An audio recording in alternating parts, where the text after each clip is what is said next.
સતગુરુ ભગવાન કી જય। એક ખેમજીભાઈ પટેલ હતા,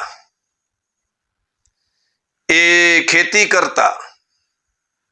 એમને કીધું કે મેં તો ઘણું ખેંચ્યું પણ ધાર્યું તો ધણીનું થાય। ખેમો કે મેં ઘણું ખેંચ્યું પણ ધાર્યું તો ધણીનું જ થાય।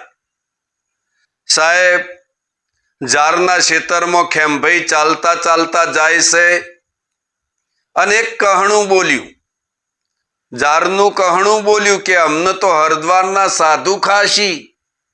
ખેમો કે મજૂરી હું કરું અને બાવા ખા।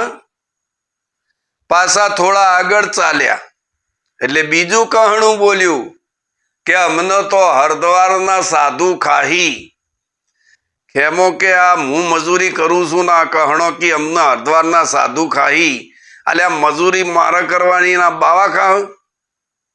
ખેમભાઈ પટેલ ખેતર વચ્ચે માળો હતો અને માળાએ જતા જતા 7 કહણા બોલી ગયા કે અમને તો હરદ્વારના સાધુ ખાહી। ખેમાઈ લોબો વિચાર કર્યો, અલ્યા કે કહણો હું તમને જીવતા મેલું તો હરદ્વારના સાધુ ખાહી ને। સાહેબ, ખેમભાઈએ દાંતેડું કાઢ્યું, દાંતેડું કાઢીને જે કહણો બોલ્યો તો એ બધો દાંતેડાથી કાપી લીધો। ફટાફટ હાથ કહણો ઘેર આપી દીધો।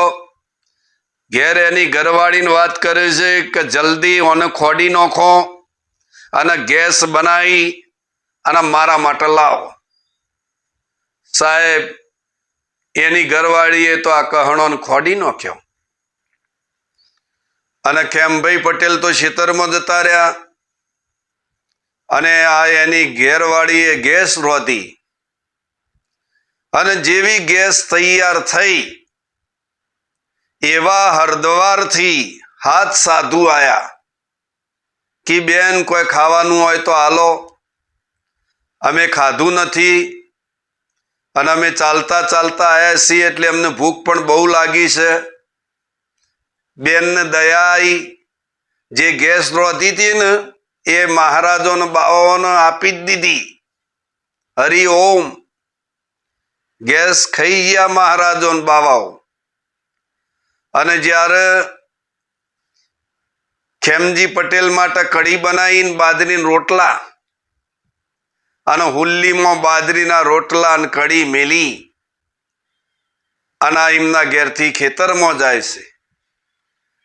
ખેમજી પટેલ માળામાં બેઠા બેઠા વિચાર કરે છે કે હરદ્વારના સાધુ હું ખાહ, મહેનત મી કરી એમ તો મારે જ ખાવાનું હન કે હા હવે આવે છે મારી ઘરવાળી અને હવે તો હું શાંતિથી એ કહણોની જે ગેસ બનાવી છે ને એ શાંતિથી હું પ્રસાદ લઈ લઉં।